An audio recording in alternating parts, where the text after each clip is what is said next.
Bonjour à tous, j'espère que vous allez bien. On va parler du Roadster Husqvarna Vitpilen 801. Le Roadster maintenant qui appartient bien sûr à la marque autrichienne KTM. C'était un monocylindre, il passe en bicylindre avec le bicylindre 799 cm3 qu'on peut retrouver sur la KTM bien entendu. 105 chevaux, 87 Nm de couple, les suspensions WP Apex réglables et les pneus qui évoluent aussi. On passe sur du Michelin Road 6 et la moto fait 180 kg sans le plein, bien entendu. Le côté café racer pur disparaît un petit peu parce qu'on est plus sur un guidon à bracelet mais bien un guidon classique offrant une position plus naturelle et c'est vrai plus agréable parce que c'est vrai que les motos avec des guidons bracelets au bout d'un moment c'est assez fatigant quand c'est pas des hypersports où on roule très très vite. C'est rapidement très très fatigant ce genre de guidon. Pour en avoir possédé quelques-unes, si vous êtes en dessous de 150 km/h, c'est rapidement un peu relou.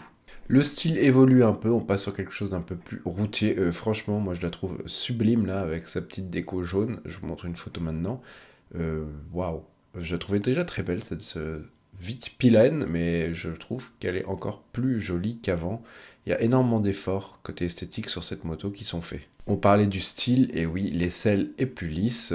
La moto possède un sabot moteur plus englobant et un garde-boue avant qui est redessiné et qui est très très visible.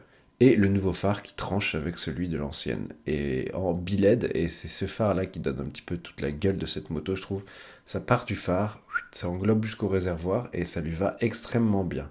Même le pot d'échappement qui est maintenant souvent extrêmement moche sur les motos d'origine, là il est plutôt mignon en noir, full black comme ça, j'adore.